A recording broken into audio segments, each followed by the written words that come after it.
Muita gente tem medo de ler o livro de Apocalipse. O grande reformador João Calvino, que comentou quase toda a Bíblia, não chegou a comentar o livro de Apocalipse. Algumas pessoas dizem, eu não vou ler esse livro porque esse livro é muito complicado, é muito difícil, muito misterioso. Outros dizem, eu não vou ler porque Apocalipse fala de tragédia.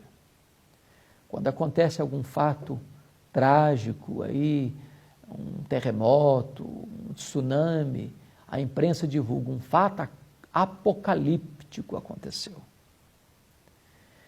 Porém, a palavra Apocalipse significa exatamente o contrário disso. Apocalipse significa revelação, levantar a ponta do véu e mostrar-nos com clareza. Apocalipse não fala de tragédia, fala de um plano eterno, perfeito, vitorioso de Deus.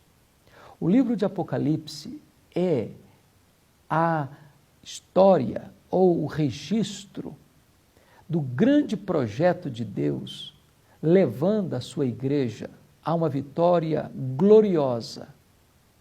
E o livro de Apocalipse revela uma coisa, que a história não é um desastre, como pensam os existencialistas ateus. Não é cíclica, como pensavam os gregos.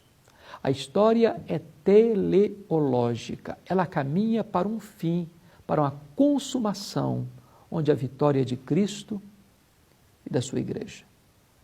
Talvez uma maneira simples de você entender o livro de Apocalipse é entendendo o seguinte, ele está dividido da seguinte maneira. Capítulo 1 ao capítulo 3 fala dos 7 candeeiros, das 7 igrejas. Os capítulos 4 até o capítulo 7, você vai ver sobre os 7 selos. Depois do capítulo 8 ao capítulo 11, as 7 trombetas. Depois dos capítulos 12, 13 e 14, o levantamento do quarteto do mal, que ataca a igreja, o dragão, o anticristo, o falso profeta e a grande Babilônia. Depois dos capítulos 15 e 16, falam das 7 taças da ira de Deus. Depois dos capítulos 17, 18 e 19, a queda deste quarteto do mal em ordem inversa.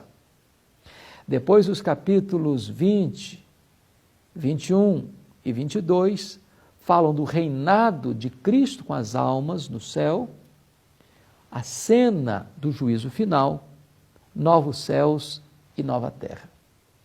Este livro é um livro empolgante.